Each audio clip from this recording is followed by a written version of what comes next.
ఈ హైబ్రిడ్ రకాలు జీవామృతం ఘనజీవామృతం యొక్క డోస్ సరిపోవట్లేదు.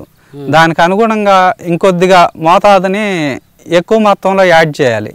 దానికోసం నేను ఏం చేశానంటే, ఇప్పుడు నేను ఇది షుగర్లెస్ వెరైటీ, ఇది సంకరపరిచిన రకమే.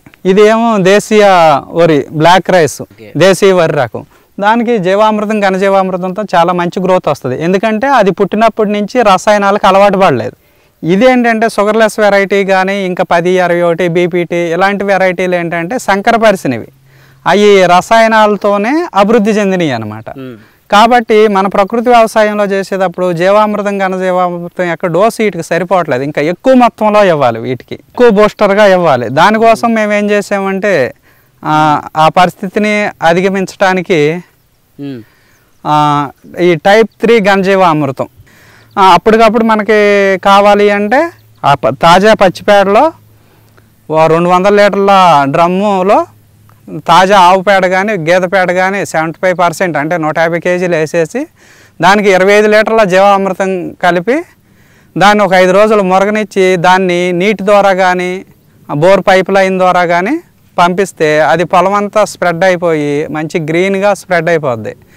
4 రోజుల్లోనే అది హైబ్రిడ్ రకమైనా సరే దేశవాళీ వరి రకమైనా సరే చాలా మంచి గ్రోత్ వస్తుంది అన్నమాట. ఇప్పుడు పొలాల్లో వెంటనే గ్రోత్ రావటానికి ఈ రెండింటి యొక్క కాంబినేషన్తో మా గురువుగారు చెప్పిన దానికి అనుసంధానంగా నేను మరొక ఫార్ములాని ఐడెంటిఫికేషన్ చేశాను. దానికోసం మేమేం చేసామంటే మా గురువుగారు చెప్పిన దాన్ని ఈ జీవామృతంతో పాటుగా మాకు ఆవులు ఉంటాయి.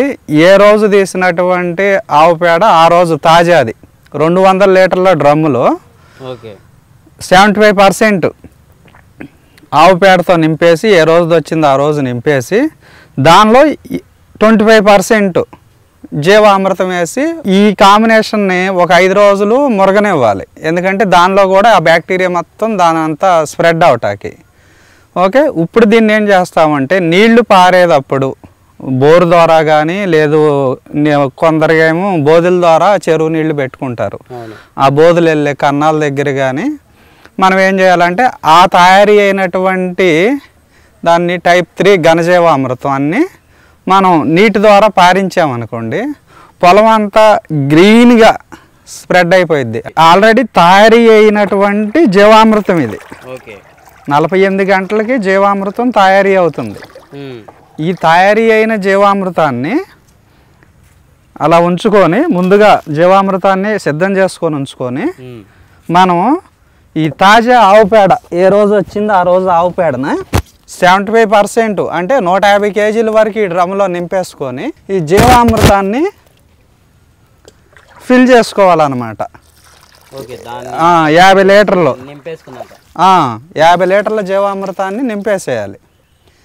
ఈ కాంబినేషన్ని వేసుకున్న తర్వాత దీన్ని బాగా కలిగి తిప్పుకొని జీవామృతం పేడ అంతా కలిసే విధంగా కలిగి తిప్పుకొని దీన్ని 5 రోజులు మురగనివ్వాలి.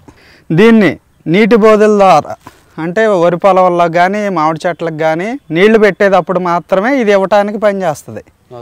దీన్ని ఏం చేయాలంటే లేదు బోర్ ద్వారా అయినా పైప్ లైన్ ద్వారా అయినా పంపుకోవచ్చు.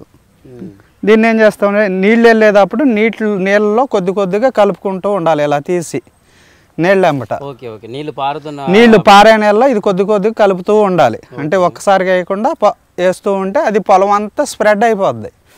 ఇది పొలం అంతా స్ప్రెడ్ అయిన మరుసటి 3-4 రోజులకి యూరియా డిఏపి వేస్తే ఏ విధంగా అయితే పొలం మంచి నలుపు వస్తుందో ఆ విధంగా పొలం అంతా నలుపు వచ్చేస్తుంది.